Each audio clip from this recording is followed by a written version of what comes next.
Hi there, John Hughes here. Thanks for joining me. A lot of wisdom can be gained by listening to people who have gone there before and seen it and done it.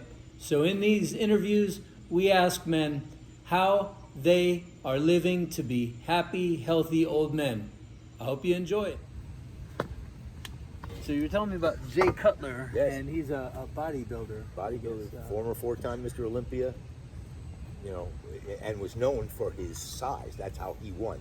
He didn't win it on aesthetic physique. He won it because he was just bigger than everybody else until the guy that started to beat him was Phil Heath, who's considered one of the best of all time. And he was more aesthetic than Jay Cutler. When was this? What period? This was the early 2000s, I believe. The mid-2000s was when both of those guys were out there. Because Heath ended up winning, I think, eight times. Cutler 4 times. And like I said, he when he lost to Heath, that was the end of basically of his run, because then he competed again the next year, lost to Heath again, and then he kind of went into retirement. Heath continued, and then he has been beaten by what the new generation of these guys that are just gigantic, and they're gigantic for a reason Because that we they all know. cheat. Yes, I mean they've always done it, even in Arnold's day, but the dosages and the amounts of different stuff that they do now would stagger the imagination of the regular person that doesn't know. You would hear the dosage and say that's not survivable, and in many cases, as you've noticed, It isn't. It isn't. So, Right. just a cautionary tale there. So, It's oh, well. amazing what people will do for money. Well, let's introduce ourselves. Okay. I am John Hughes. This is John Gonzalez. And this is our first episode of How to Live to Be a Happy, Healthy Old Man. So we're going to kind of touch on a bunch of things. And initially, my thought was that when I meet people that are a few years ahead of me on the planet, and I see that they're still in the gym, I aspire to be there. And so I thought, well, why don't I talk to these people, because I've learned so much from other people in my life. Right. But I think healthy is one thing, but happy is a lot more. And so my hope in this podcast really is that other younger people will be able to glean whatever from this, just to have a more full, enriching, contributing, value, happy life in whatever that means. So we'll talk about perhaps whatever you're open to. Right. Relationships. But that's a great goal right off the bat, because obviously the things that you mentioned, happiness and health, are two of the biggest ones. Because in the first place, I don't know how you could ever be happy if you weren't healthy. And healthy, it means a lot of different things to a lot of different people, obviously. But the one that you can't deny is that health and longevity definitely go together. There's exceptions to every rule. Please, I love when people say, well, I know a guy that drinks and smokes and he's 95 years old. Oh, and there's no doubt that's true. But when you use percentages, obviously healthy lasts longer. And what I strive for in my workout, and I'm 64 years old, is repeatability, sustainability, and consistency. Once you're not an athlete anymore, the incredibly hard workouts to where you're almost dropping are really unnecessary for the long term. Those are competition-based workouts. And if you're not competing anything, why are you destroying yourself? Because what you want to be able to do is come back the next day and get a workout in at that same good high level, but not without dreading it. And I see that mistake so often in gyms, especially around the new year for the New Year's resolution. You'll see the famous, oh, I'm going to hire a trainer, and the trainer literally beats him like a bad dog, and then you never see the guy again. Of course. So you didn't gain anything. You probably set yourself back, because now even mentally you're like, man, I can't do that. So do stuff that you can do. Do it consistently. Eat well consistently. Everybody can eat a good meal once in a while. What does eating well mean for you? Eating well, it's a good point, because it is different for everybody, just like why everybody wonders why one diet doesn't work for everybody. And it's because the human body is probably the most diverse thing in the world. You and me have different genetics, we have different metabolisms, we have so many different things that it would be crazy to think the same diet could work the same for me and you. So it doesn't. So you have to experiment. But in that experiment, you can use certain parameters that are going to be true for everybody. And one would be to eat, if you're going to eat meats, lean meats, chicken, fish, turkey, as much as possible. You're going to have a piece of red meat every once in a while. Why deny yourself? You know, because listen, if we want to talk about denial and perfection of diet, you've taken the happiness probably out of your equation when we're talking about how to be happy. There's a balance. There's always a balance. Life itself is a balance, and you have to. And listen, I'm saying that now at 64. I didn't say it in my 20s and 30s because go back and tell because me, where were you in your 20s? In my 20s and 30s. Where did you grow up? Tell us about your young life. Okay, let's start in the beginning. Okay, I wanted to be an athlete, following my brother's footsteps. You know, he's one of the best wrestlers the state of Florida ever developed in high school. 2-time state champion. He was undefeated as a senior, high school All-American, the whole nine. I was a catastrophe of injuries and asthma, and it held me back. I came in second in my senior year. Wow. And said, yeah, but you know, the guy that beat me, I had beaten. I had an asthma attack right before the match, and when anyone who knows asthma, I kind of pat myself on the back a little bit that I even got out there, because I couldn't breathe. I was dying, and he beat me at the last second. In fact, he beat me 3-2 was the final score. You were out of breath. Done. I was done dealing. But my point was, I did have an athletic background. Okay. Went to college to continue. Was homesick, beyond homesick. You know, my mom was she passed in 1998. She was the most special mother. I'm sure everybody says that, but mine actually had the title. Sorry, you can have the second best mom. But, you know, and so I came back after one semester there. I wrestled a little bit, and then I was like, my heart's not in it. And if I have advice also for athletes, once you lose the mental desire to be in the game, get out, save yourself the injuries and then the heartache, because the guys that become champions, a lot of them are slightly more gifted than you athletically, but where they're more gifted than you completely is in that mental focus. To be, you know, in college, you really start to see the separation between the real athletes and the guys that were just getting by on athletic ability, and it's always right here. So I come back, I got married at 21, had my first son at 23, second son at 25. What did you do for a career? I started out as I worked for the airlines, Air Florida. They went out of business, and then he dropped it on me. I was, you know, they went out of business one day to the next. I was on the plane. They said, get off the plane. So, wow. So I'm like, I got 2 kids already. Wow. And so I'm like, okay, what are we going to do? Open up the paper, and they're advertising spots for the City of Miami Fire Department. Okay. And I say, what the heck? That sounds like something I could do. Go apply. Took the test. Finished incredibly high. You know, with I didn't know anything about it. You know, most of the guys that go there, they've made that a career goal even a long time before, and they have classes to get you by the test and la la la. And I just cold turkey showed up, did it. Was the greatest 30 years of my life. As a policeman? A fireman. Fireman, sorry. Retired as a captain from the Brickell Station. When I say again, blessed from above, the fire department is responsible for everything. I live in this neighborhood because of the City of Miami Fire Department. Let me ask too, because it's got to be terrible in terms of the things that you must see. Oh. Saving people's lives, watching destruction, hurricane damage, death, accidents. Luckily, How did you deal with that kind of stuff? Luckily, and I was on rescue for the first 15 of my 30 years on the job. And rescue is where you see everything. You know, once you get on the fire truck, that's the fires and the car fires, and it's a different life, because especially the City of Miami, we're all concrete construction. We don't have the ancient buildings that they have up north, so we don't have the incidences of really severe fires that they have. So it's a much slower pace. But on the rescue, it's a much faster pace. And when I was at Rescue 7, for instance, where I was lieutenant for almost 10 years, at one point we were the 8th busiest rescue truck in the entire nation. So yeah, you don't stop. And luckily, I had two great friends as my crew. They made me get through that, because when I tell you sleepless nights, the average night at Rescue 7 was 3-4 runs after midnight. You got an hour of sleep here, there, and another place, and the crew is what makes you get through it, and they got me through it. And they also remember, especially one of my best friends in the world, Johnny Fernandez.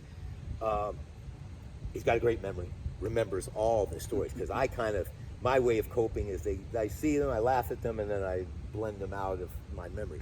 He remembers them all, and there are some that are catastrophic, there are some that are incredibly happy, but intense, absolutely, yeah. You see stuff that when you relate them to people, they're like, what? You saw it? Yeah, it was pretty bad. Yeah. But again, it's such a brotherhood and sisterhood now, because we have quite a few females, that it gets you through it. Because if not, we'd all be a walking bunch of, post-distress syndrome guys. I mean, yeah, but it's a calling. So you do it, and like I said, it was the best 30 years of my life. So community, friends, support system, that was all kind of built in. Did they have like therapy back then? No. See, they don't. They have it now. Yeah. They have it now. They have, what is it called? Critical stress debriefings, all of that stuff. At the very tail end of my career, when I didn't need it anymore because I was on a fire truck that was much slower, they brought it in, and that's great. I'm glad they did it. But no, while we were getting our butts handed to us at Rescue 7, no such thing. It was like, hey, oh, Jesus. That's okay. All right, we just got to probably watch the table. No editing. We'll keep it. All right, we're keep rolling. This is live. It's our table. Our there we table go. has holes in it. Let the people know. Absolutely. And so any bump of the table, it sends it reeling. It's all right. But yeah, they, it was like, hey, sorry what you had to see. Clean the truck and get back in service. And that was it. You see value in therapy, so, or you said that it was good that they brought it in now. Yeah, of course. Because the best way to get through those things is you talk it out with the other guys that just saw it. Also, the people that have been trained to, give you little helpful hints to get yourself through it. You know what I mean? And it usually involves,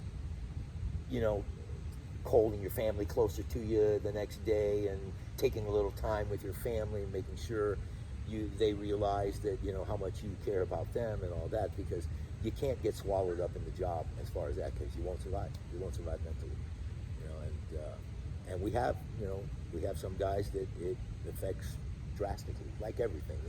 Certain guys are more susceptible to that kind of thing. So talking about family and holding them close to you as important. Am I still in the camera? Yeah. Okay, good. Are you still married to the mother of the 21 and 23-year-old? We were married. Everybody always says, oh, what happened? We were married 20 years. So in terms of that, I think we beat the average quite a bit. And, we kind of just drifted apart. Part of it probably was my job, because, our work schedule is really good, 24 on, 48 off. But for the 24, you're gone completely.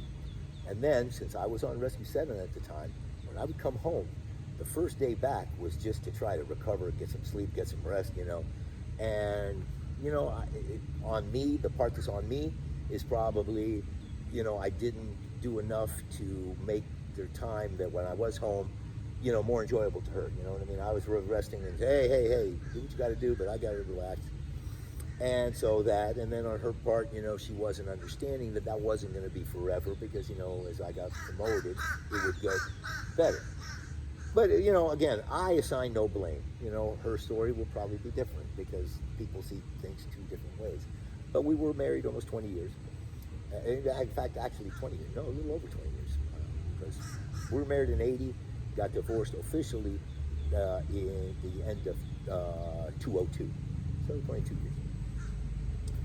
Then about 3 years later, a little less than 3 years later, I met my present wife, which was the ray of sunshine in my life. There's a gap there. How did you go about dating in your 40s, I guess you were? Yeah. Right? What was that like? Yeah, it was hectic. It was because I had never done it. Remember, I was with my first wife. We got married at 21. Okay. She was my high school. You're right. Yeah. We were together. We were actually living together at 19. Okay. So yeah, I had no experience at all. Right. So and it's funny again how funny life is. I had been dating. I had a few girlfriends. And I'm a one-woman guy. I don't do the several. And we spent some time together, and there was good and bad. But I was about to give up again and say, hey, listen, I'm about to be, just that single guy. The priest. And I go out, my buddy from Rescue 7 takes me out. Says, come on, we're going to go to this place, really cool place. If you don't like it, we'll go home. So I get there, I do my cruise around. I'm not feeling this at all. And I go, hey, Johnny, you guys stay. I drove my own car. I'm out of here. He goes, no, we'll go with you. Maybe we'll go someplace else. So we start walking out, and I see Rochelle, and she's walking across this bar the same way. And it was an instant, phenomenal attraction. So I said, hold up, Johnny. And then he sees her, and he knows that, uh-oh. So I time it so we get to the bar exactly together. And she's about to order a drink, and I go, hey, give me this and whatever she's getting, you know what I mean? And she goes, oh, you're buying me a drink? I go, if you let me, la, la, la. And from that night, so we talked all night and I kind of knew where I stood because say goodbye, kiss goodnight, la, la, la, all of that. Hey, call me for sure, give me your number, da, da, da. But as I'm walking back to my car, my phone rings, and it's her. And she says, hey, you're gonna call me, right? Nice. And I said, now? Absolutely. And that was it. So we were almost, from that point on, I've never been apart since there. We're going on, holy moly. I am, thank goodness for this podcast. Is today the day? I always forget because I made it on a special date. My badge number was 1113. Okay. So I made it 111 or 113. Now it's driving me crazy. I have mine on my ring. I got married in Chile. God, that's a good idea. And so if I forget, it's in there. But I don't. My wife and I have made a practice every month. Yeah, I got to call. I I got to call her mom to make sure. It's either today or the 13th, our 18th anniversary. So congratulations! Right. That's we have awesome. a son, Ryan, who's 16, and life is good. Life is really good. And you have your other children by now are in their 40s. Oh yeah. And are you a grandfather? Well, John, yes. John will be 41 in April. Jordan just turned 39 in November. And John Jr. has two kids, Jackson, who is 6, and Ella, who is 4, I think. She's either 4 or about to turn 5. They were pretty close together. Is it true what they say about the grandkids enriching your life in ways you can't imagine? Because I don't have any yet, and I'm just curious. Unfortunately, we haven't had as much contact as we should because he's up in Boca. And we had a little, situation with the ex and him, and then I stupidly kind of inserted myself without meaning to. So he got mad at me for what he thought, I think, was taking her side, which obviously would not happen. But anyway, we'll get through that. But the kids are absolute. They're both. I mean, they're two different ways. Jackson is a non-stop ball of energy that you can't believe. Can swim like a tiger shark. And Ella is, even at age 2, the most female little child you'll ever see. Wants lipstick on, wants makeup, wants to be around mommy or whatever female is in the room at all times. It's hilarious to see. And she's so girly, it's a joy, and she's such a happy little kid. So, yeah, I miss him a lot. Yeah. Now, are you retired? Completely. Good. Before we get into that, I think that's useful because I think our goal probably for a lot of people, and I don't know if this was yours, is to get to a point where we're financially okay to, let's talk about money. Okay. Yeah. Again, as I told you, the fire department, to which I owe my almost existence, has a tremendous pension.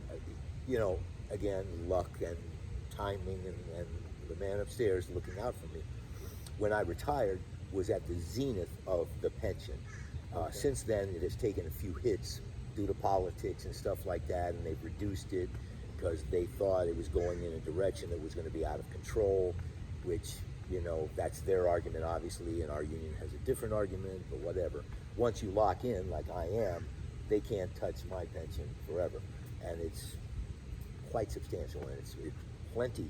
My wife still works because she had made her mind up that she's going to work to a certain age no matter what. But I've always told her, hey, if you want to quit tomorrow, we're good. I'm not working again. You know, a bunch of firemen are funny because a lot of them are high energy guys, and they always feel like they need something else to do and la la la. They get jobs. I go, I would have never left the department if I wanted to keep working. I would have stayed right there. That's the best job in the world. What am I going to go take a job at Home Depot? So that no.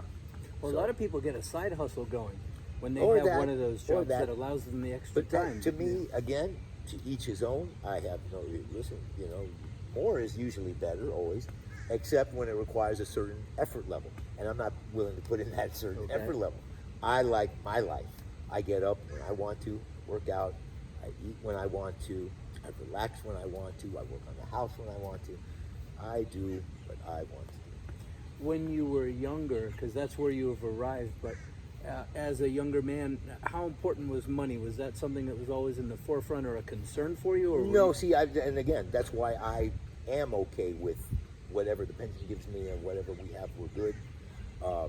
Because I've never, you know, listen, I like nice, my house, beautiful house, right? You know, you see my house, it's gorgeous, huge, 5,000 square feet almost, you know, too much for 3 people, it's ridiculous, but she wanted a big house and she gets a big house. But yeah, I like nice cars, but I'm not one of these guys that, you know, needs the this or the that, or oh, so and so just got a Ferrari. Where's mine? No, you know, I'm good. And this is my friend from the fire. Let me just get him off real quick. Johnny, your ears were burning because I was talking about you. I'm at a podcast right now, talking about the Rescue 7 Days, a little bit in your excellent memory on all the stories. So whenever I'm confused, I just ask you about the stories. Okay. Yeah, so that's it. But no, let me call you back because we're right in the middle of it. I'm on film, right? I'm on film. Okay, bye. Yeah. you ever get sick or hurt along the way? No, I've been blessed. I've been blessed with good health from my genetics. As my dad, I think passed at 89, finally from cancer, but really, you know, he had a bunch of bad luck at the end of his life where he had a knee replacement, and they put him in a rehab that never checked on him, and he got impacted, had to have part of his colon cut out, all because of nothing, and he was in perfect health. So, and then he got cancer in his jaw, which probably wasn't related, but his health had declined because of the bowel thing, I think, that allowed the cancer, because I don't think he would have gotten it. I really believe that, because this man was never sick a day in his life. Never. Worked at the collection for, I think, 48 years and never called me sick one day. Not once. Not once. When he retired, the owner said, "You're never going to get another one like this guy." And a unique man.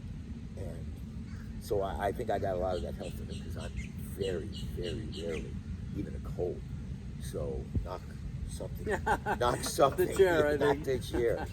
But yeah, that's another blessing. And my kids are very rarely sick.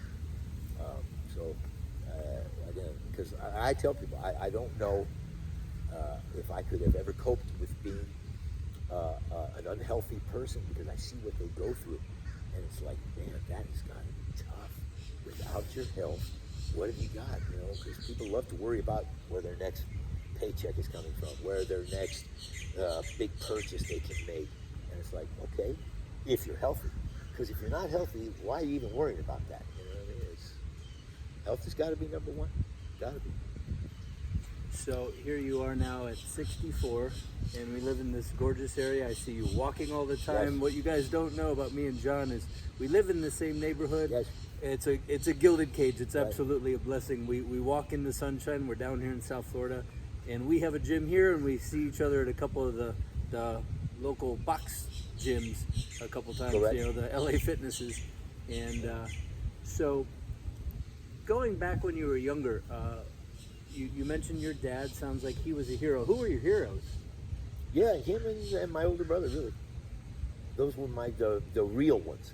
You know, I had sports guys that I idolized. Early on, I would say probably Larry Zonka for the Dolphins was a guy that I used to love. Basketball, Larry Bird, of course, because, you know, he did stuff. But Magic Johnson was actually, I liked Larry Bird, even though I hated his team. It's funny how you can do that. It's just like with the Patriots. I hate the Patriots, but I always loved Tom Brady because, you know, to me, you're not allowed to hate greatness. You know what I mean?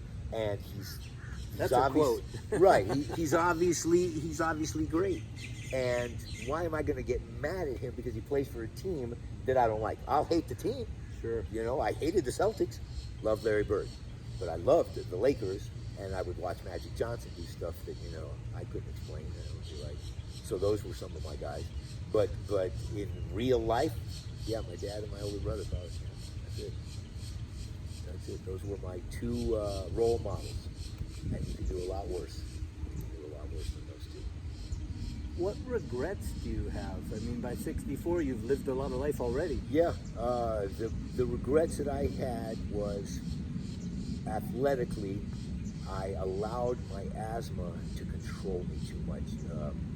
I didn't realize that how much of it was mental. I thought it was just a pure physical thing. And asthma, talk to all the experts, is such a large part is mental. Is it like anxiety? Anxiety brings it on. I remember one of my first big attacks was when I was in 6th grade I went to Vineland Elementary, and I was the fastest kid in the 6th grade. I could beat every kid.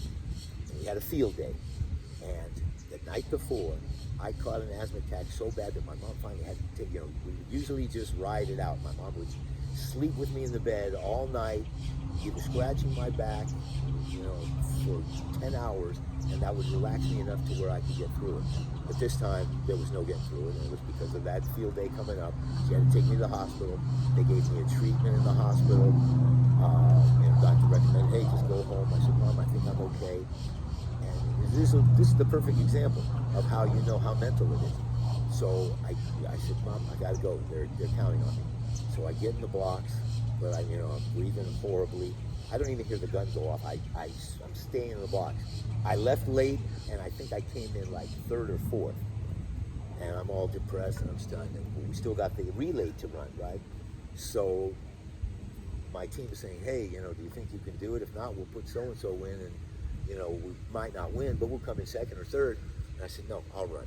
And so I run the last leg, and I blew everybody away because by that time the pressure was off of me, and all of a sudden I could perform it. Looking back, it embarrasses me a little, personally, only because I know I let it control me way too much. And because it's funny because my senior year, after that debacle with the wrestling thing, it infuriated me that I was not a state champion because of that.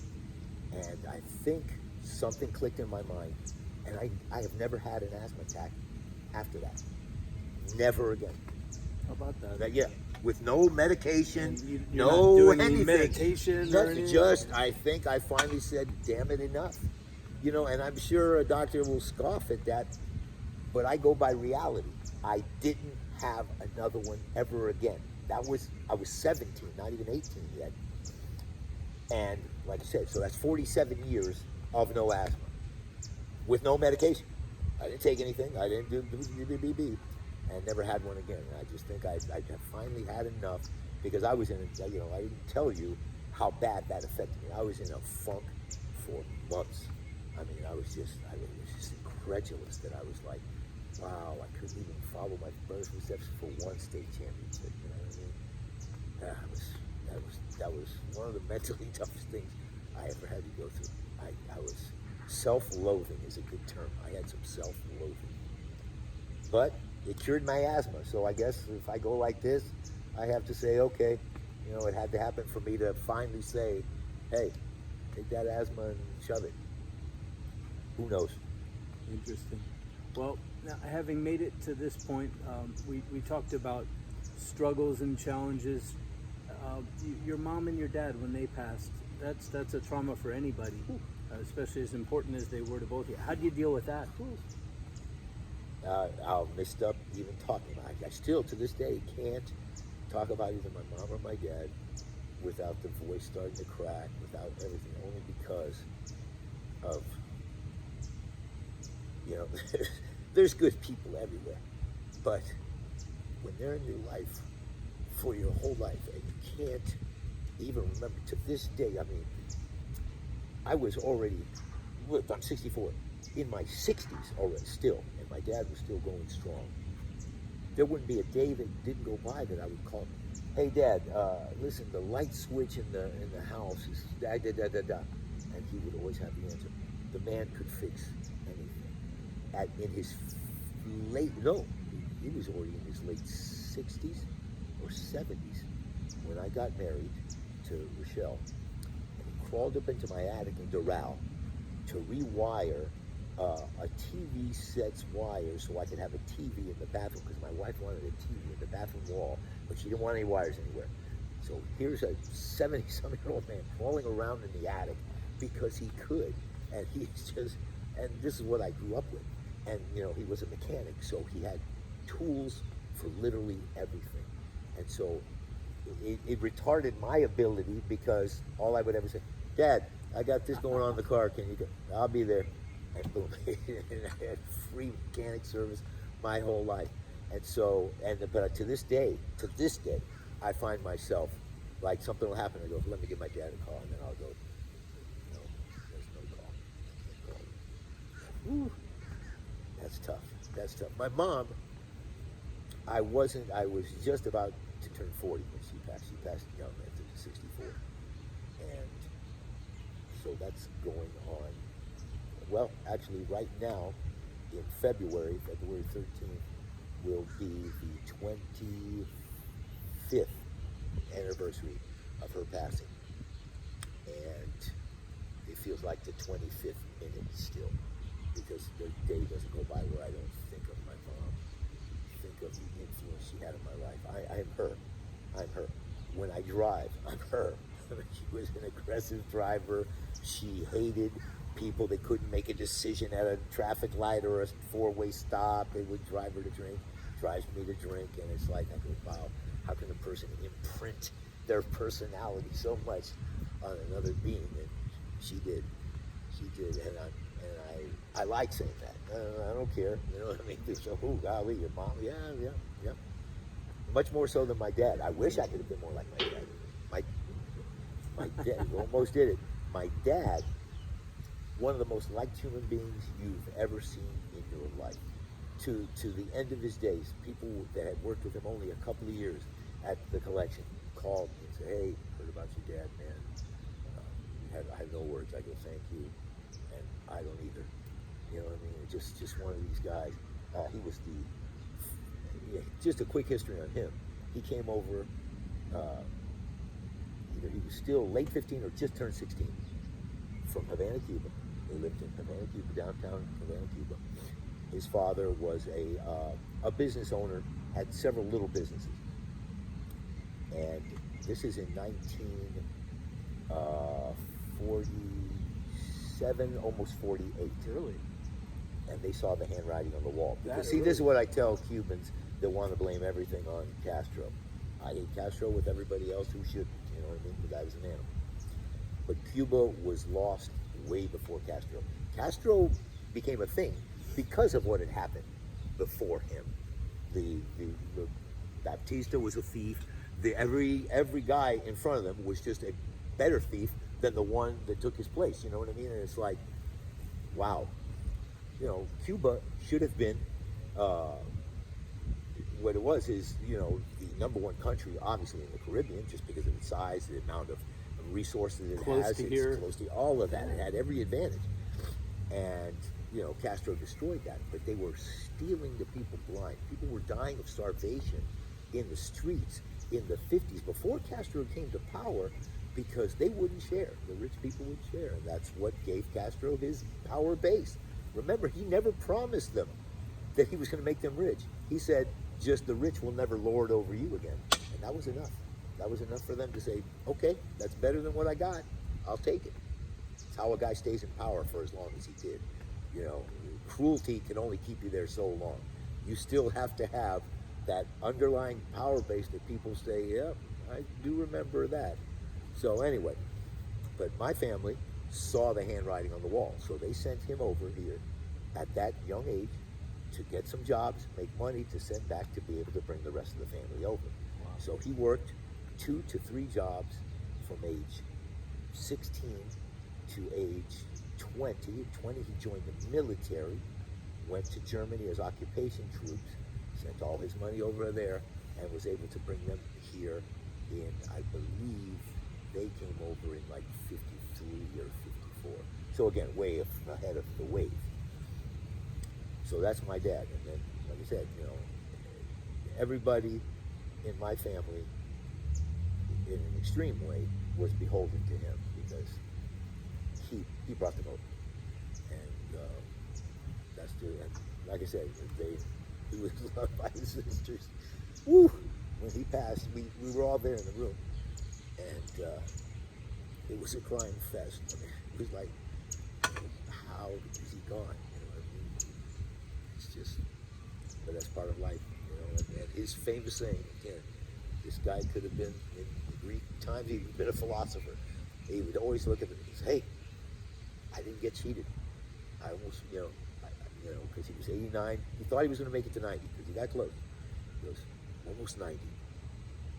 I didn't get cheated. And everybody would say, well, yeah, when you look at it like that, but when you're right there, it's still hard to let go. It's hard to let go.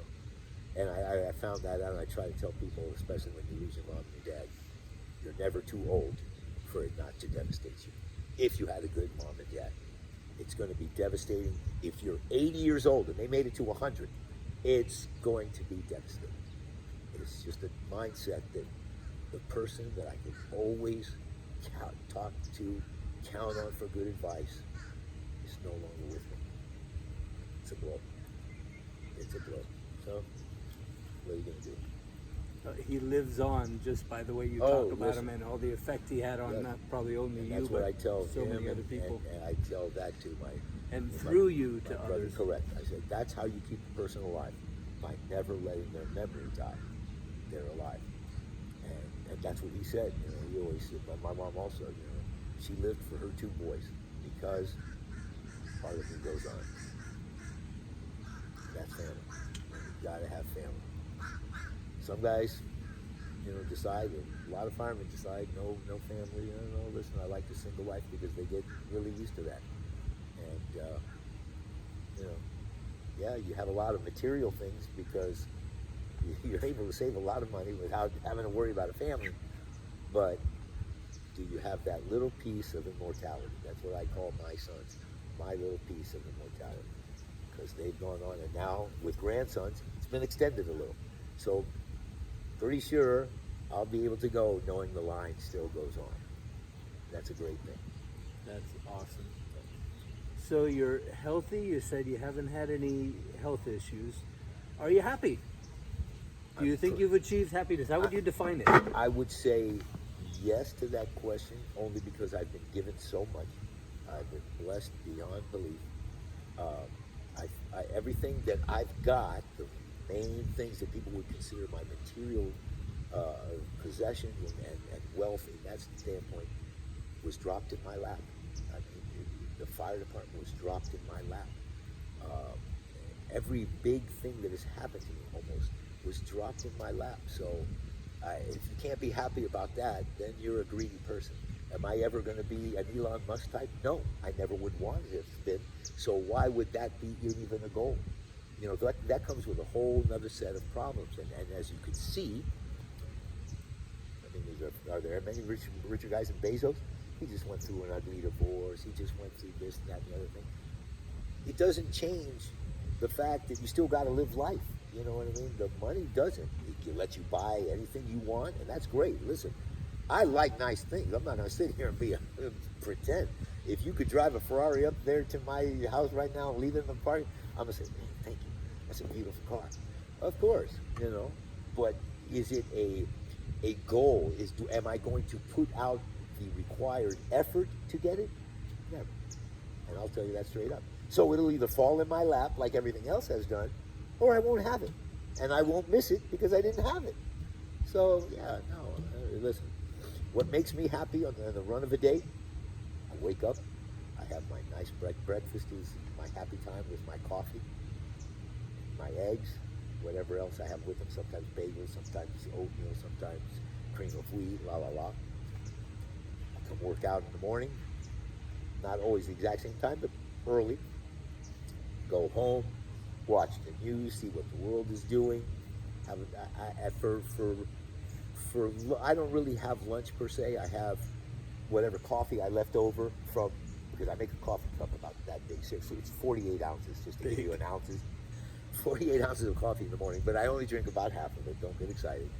And then I have the rest at lunch with maybe, if I had a chicken breast left over for the night, or the wifey bought some deli turkey or something like that, I'll have a few pieces of that, and then that's it. And then during the afternoon, as you know, my walkabout for the neighborhood, where, again, Miami, especially this time of year, sorry world, we're invincible. And how far is that? I walk an hour, which at my pace comes out to, this is beautiful technology, is 4.18 miles or something like that. Every day? Every day. Every day. I even usually take the same route. Every once in a while I'll change the route, but I like the same route. I see a bunch of neighbors. I see you. We always go for some reason in the opposite direction, so we pass each other. And that's funny. And getting sunshine and too. And getting sun right? at the same no, time. Sure. No, that's I call it my dual purpose workout. A lot of times, if the sun is not out and I'm not feeling it foot wise, because sometimes my feet bother me a little, then I'll do the bike here. But if the sun's like this, I'm going to walk no matter what my feet tell me, because I'll tell them, hey, we're going walking today, guys. You know, so, but yeah, and it's beautiful. And then I come, go get my son from school. That'll be the end of that, because I bought him a Jeep. The main reason for it was so that he can drive himself to school. Sure. I told him, hey, this wasn't purely benevolent. I get a little piece of this by you going to school. And so that'll take that out of there. But it's a pleasure, and it's, 5 minutes away. And I learn about his day before the wife, which drives her crazy, because I get to ask him all this stuff. So when he comes in, I already told Pop, well, you didn't tell me. So we get a kick out of that. But yeah, and then we get ready. I have dinner. What do you eat for dinner? Dinner, again, I've tried in my older age, because I used to be, and I was blessed by being able to eat as much as I wanted. I mean, my volume of food would have shocked the average, dietitian. I mean, crazy how big my portions were. But a few years ago, I noticed a change, that it started to affect my digestion, and didn't like that. And I finally even went to a doctor. Hey, what do you think's going on? He goes, well, let's try. And how do you mean, if I can Yeah, ask? I was having bouts of diarrhea. Okay. Unexplained, you know what I mean? I'm not eating anything different, just the volume, I think, finally made my stomach go crazy.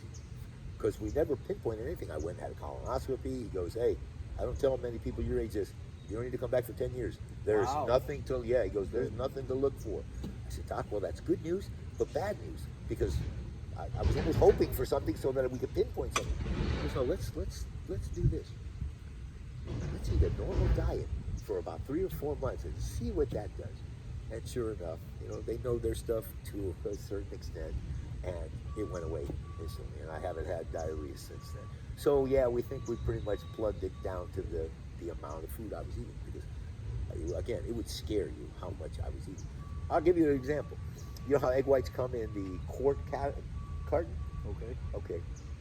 entire quart and 2 regular eggs cracked into them by myself. That's the egg part. And then, Like an omelet or something? yes, like Okay. that. And then an oatmeal bowl where you have 1 cup of the raw oatmeal. I would put a pack of flavored oatmeal, like brown sugar, maple, whatever. Yummy. And then at least 2 cups of So milk. this is what not to eat. He's Right, telling us. Okay. right. Again, this was from my leftover days of when I was always trying to get bigger, because my natural body size is lean and small, and you always want what you don't have, right? So big guys want to be lean guys want to be bigger. So I was always trying to eat my way into biggerness, you know what I mean? But, and again, now I've reduced that. So now for dinner I have a couple of small chicken breasts, some vegetables, broccoli.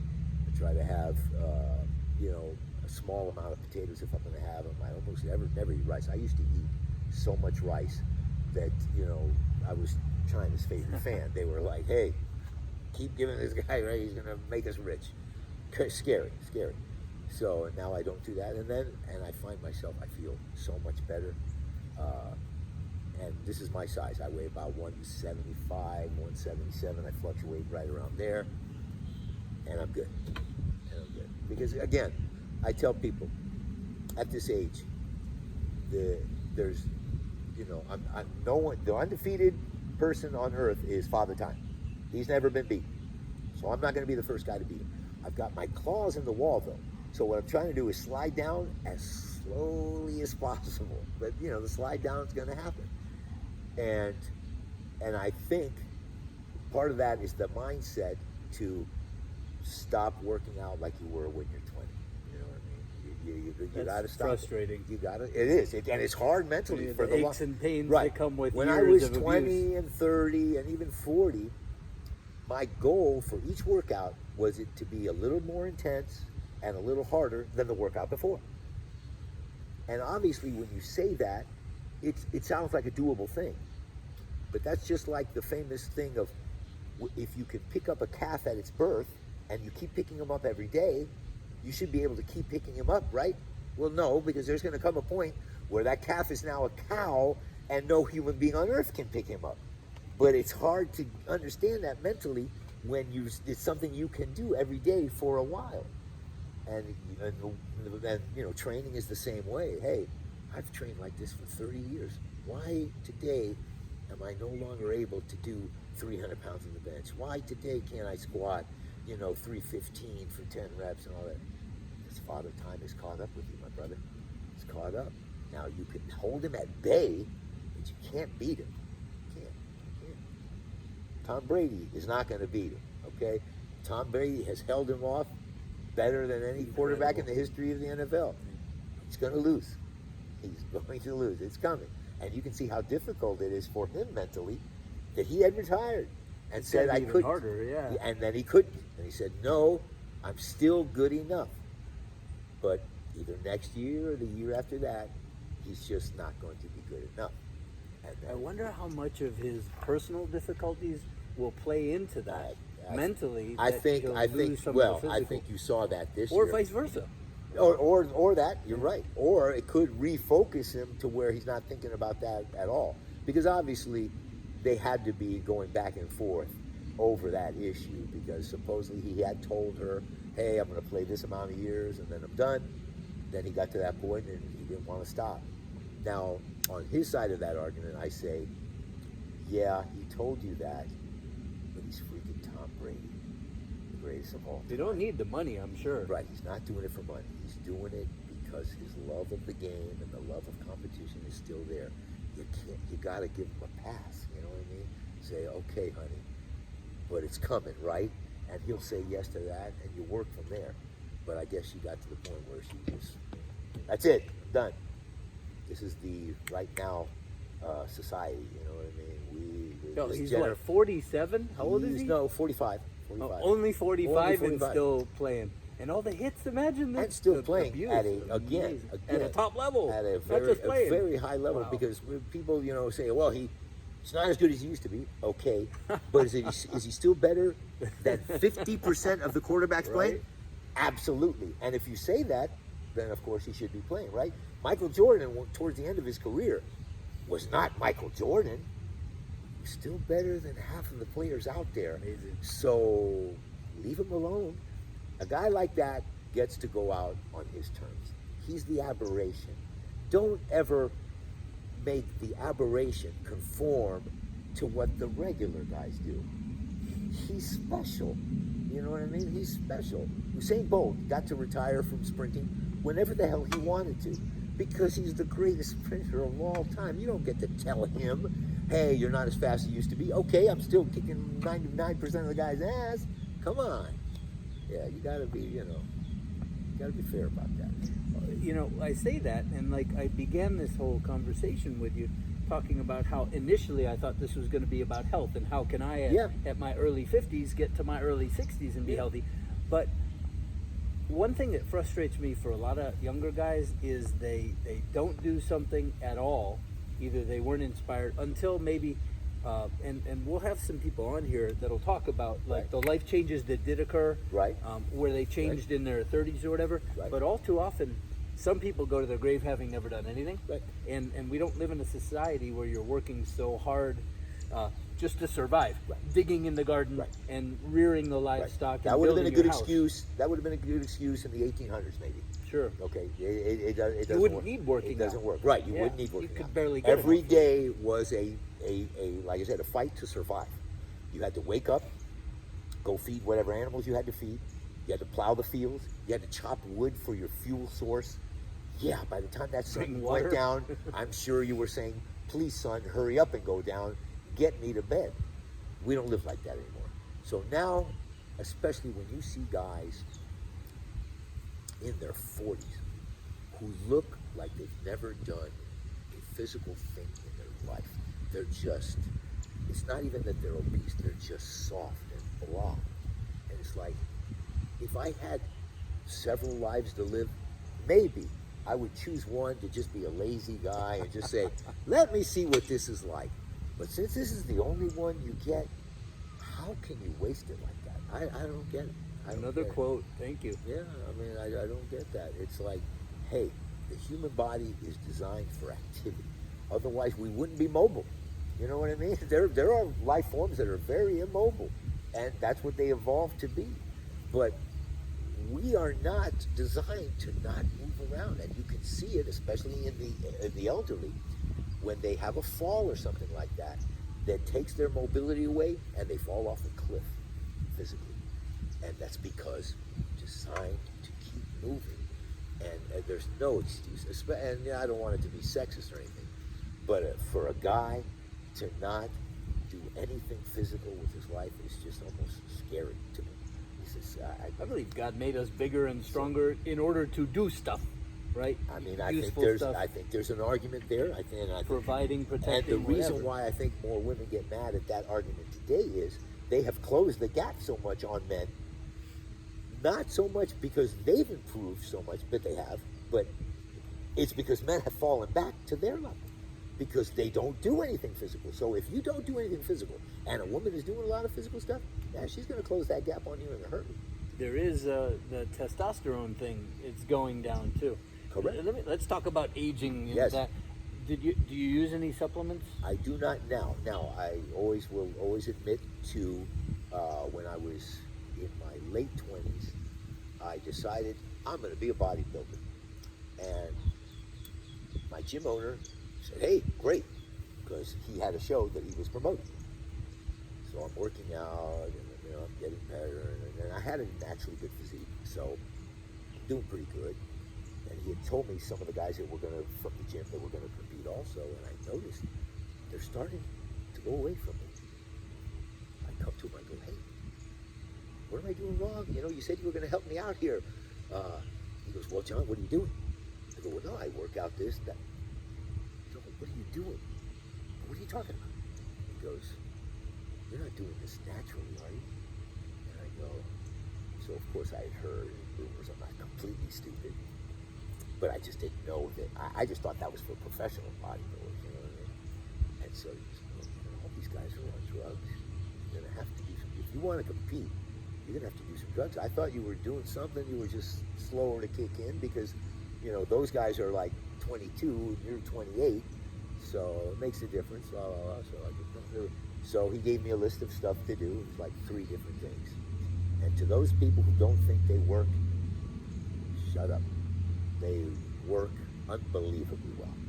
I mean, just the strength aspect. I've never been strong in the bench press.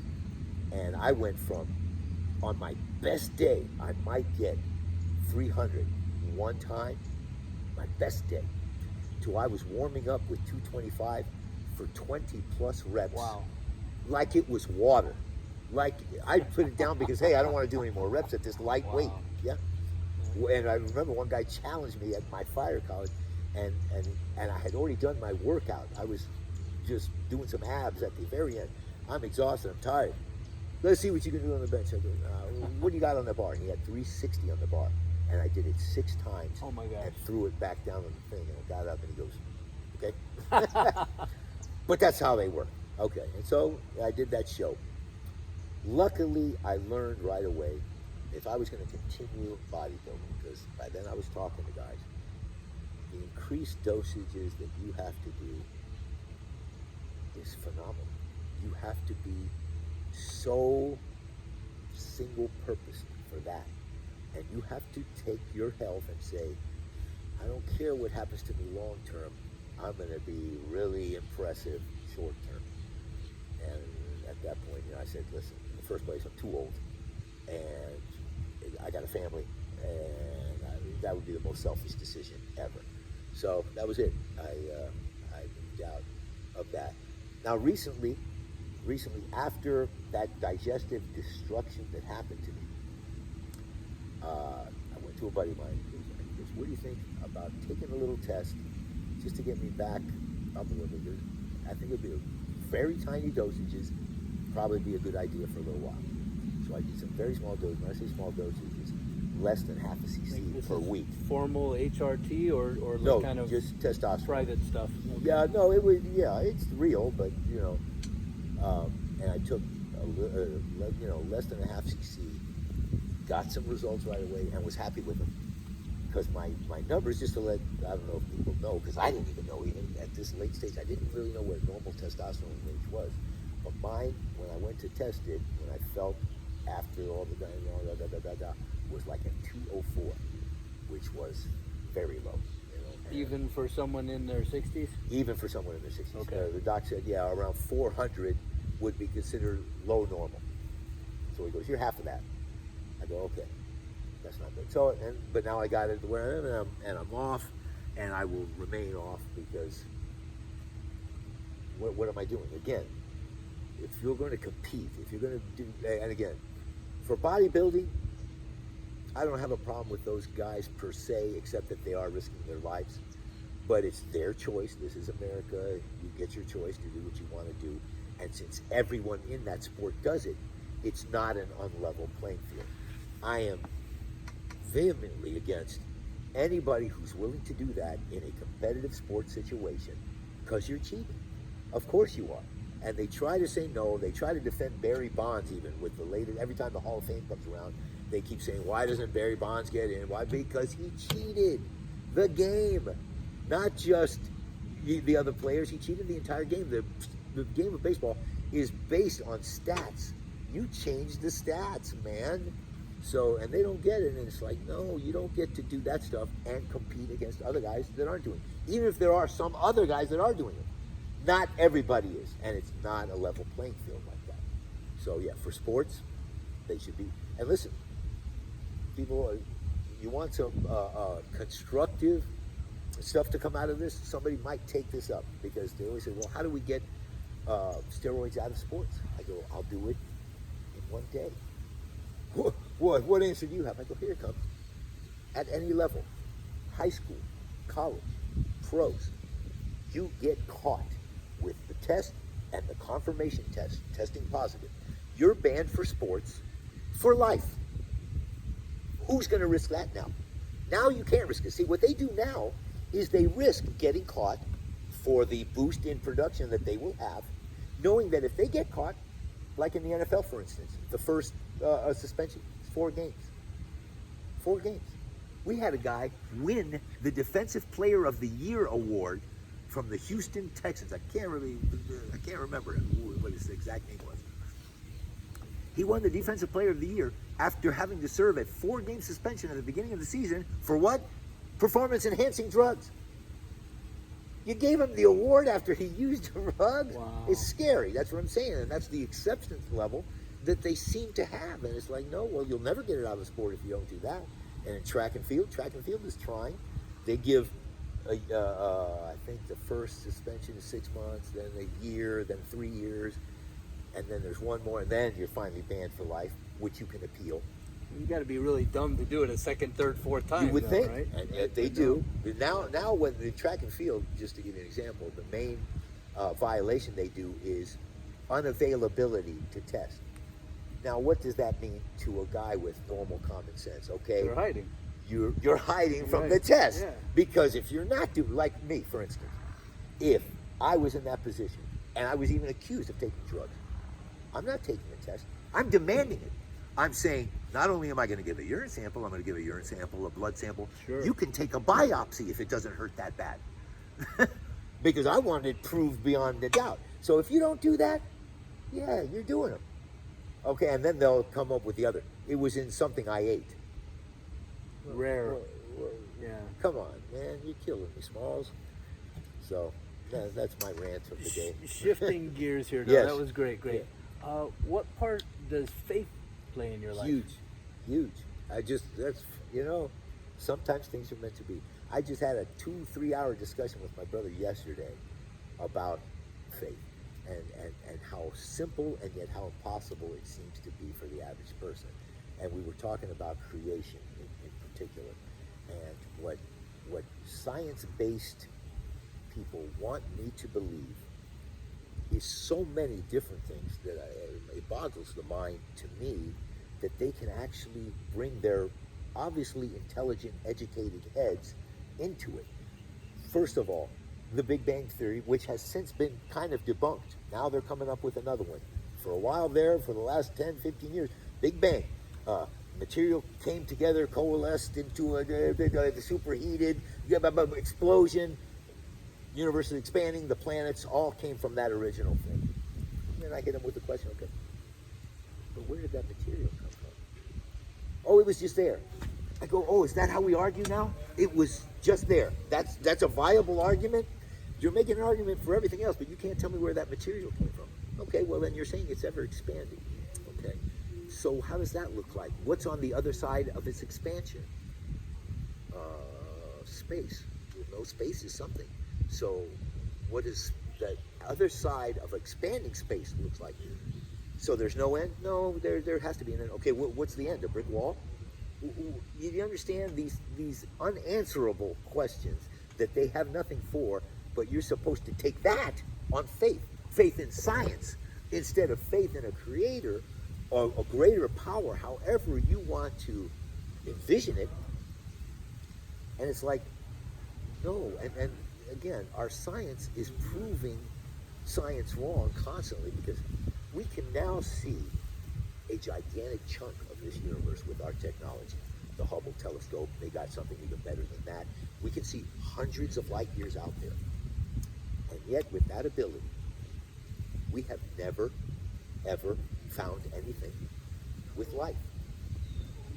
So now, and their argument is that with the incredible size of the universe, there literally has to be other life. And I said, but yet, with as much as we can see, which may be a small percentage, but it's a percentage, we've never found anything. Now, what would be more likely if there was other life? That it would be spread out evenly, right? You don't know, but maybe if you use common sense and everything else, right? So where would the chances be the best that there would be other life? Well, where there already is some, right? Wouldn't there be something close to us? Or, you know what I mean? I mean, how much do you want me to take on mathematical impossibility and yet say, yeah, but I still believe that? And then that's not even taking into consideration life. Because if material was just out there, wasn't alive, you're saying that something not alive can ever be alive. By what power? Heat and light and this and that could then create life? I don't know. Maybe science has a different way of seeing math because they base it all on math, and it's like, okay, well, and then just to give you an example of that, I just read in the paper very recently that a lot of Einstein's quantum science theories have been debunked. And it's like, well, this was the guru. This was the greatest mind supposedly of all time in science, now getting debunked.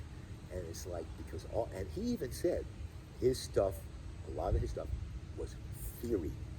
But we, when I say we, so much of humanity takes a scientific statement as fact instead of the theory that it is.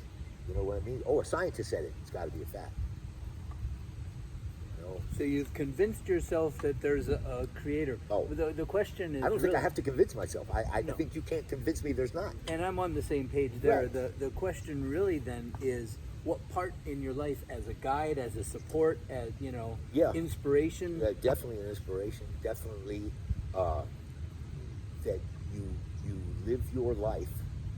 And again, the Bible being what it is, the inspired work of God, but written by man, and especially why, to me, the Old Testament has a lot more story-like quality than the New Testament. The New Testament happened during historically recordable times, and the Romans, if nothing else, were sticklers for recording history.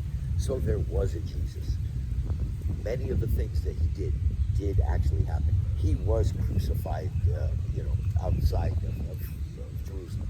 All these things actually happened. They have Roman documents that state this. So he's not an invented God. And if God came down and created a son to redeem us, because obviously the world needed redemption horrifically back then. I mean, he tried in other ways first. Wiped out Sodom and Gomorrah, said, hey, this is what's going to happen to you guys when you really go off the deep end in your sins and all that stuff and your deprivations. Wiped them out. Wasn't enough to stop sin. It was like, man, what do you need? So he continues on. We keep doing what we're doing. He says, hey, I'm going to send down my son. And if he can take your sins upon himself, we'll write a new covenant. Well, he did. Now remember, the Bible itself says heaven had to hold its breath because they weren't even sure Jesus was going to win. That's how hard that was. But he did it. And we're the beneficiaries. We came up with a new and everlasting covenant. The Old Testament, kind of see, that's where the Jewish schism, because what's funny about religion, it's not funny, it's sad. Jewish, Christian, and Islam are all based on the same story. They're the same story. Just what part do you want to believe? Jewish people still want the Old Testament to be the guide. I mean, I guess that's your right if you do that. The Islam didn't like the fact that Abraham shunned his child by his bedservant. So God said, I'm going to take you and your mother across this desert that's impossible to do without my help, and I will multiply you by the millions. So he did acknowledge them, you know what I mean? Obviously, but not enough in their eyes. But you're a man, you can't know what his thought is, you know what I mean? That's where with the craziness that goes on in the world, as Jesus himself said, not by my will, but by yours. Because I don't know your will. I'm not ever going to know your will. I can just keep living as good a life as I can live. Try to be as good a person as you can. You're never going to be Jesus. He was God's son, for goodness sake. You're going to try to use him as a template as much as you can. And you're going to fail constantly. That's who we are. We didn't want perfection when we had it in the Garden of Eden. Adam and Eve said, no. Knowledge would be better than living forever. And here we are. Well, as we wrap up, first let me Yes. thank you so much for My all pleasure. this. My Let me pleasure. ask, are you involved in social media? Would you want anyone that watches this, if they want to be able to get in touch with you? If so, you can tell them how they can do that. If you want to remain private and let this be your Yeah, outreach, well, we let's can see do how it that. goes. Let's see how it Okay. goes. Yeah, but this was great, man. I Well, appreciate you. What have we not talked about? Because we were all over the place. That, Yes, that we were you all over wanted to make sure that your message gets out. No, just that, again, I don't have an expertise in a lot of things, but I think I am kind of knowledgeable in the field of fitness as far as related to just day-to-day living, right? Everybody's got a specialty in the fitness world. You could be a trainer for bodybuilders. You could be a trainer for sports guys. You could be a trainer for actors and dancers and stuff like that. My specialty, I think, is just telling people how to train to be as healthy and as consistent as a person. Because consistency and life are two of the same thing.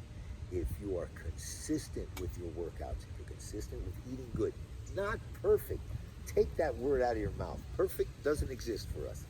You can't eat perfectly, you can't work out perfectly, but you can work out very consistently and you will get tremendous benefits, especially depending on where your level that you start at. If you're starting at 0, your curve is going to be like this. If you're already starting here, it's going to be like this. But it's always going to be an upward curve as long as you're consistent. And that's what I like to tell people. People ask me all the time, hey, what do you do for this? What do you do for that? Consistent. Thanks, John, thank you, man. Thanks so much for joining the podcast. I really do appreciate it. If you haven't already, please subscribe wherever you're watching this podcast so you can be notified when new ones come available. You can also reach me at CoachJohninmiamionyt@gmail.com. Thanks again. We'll see you next time.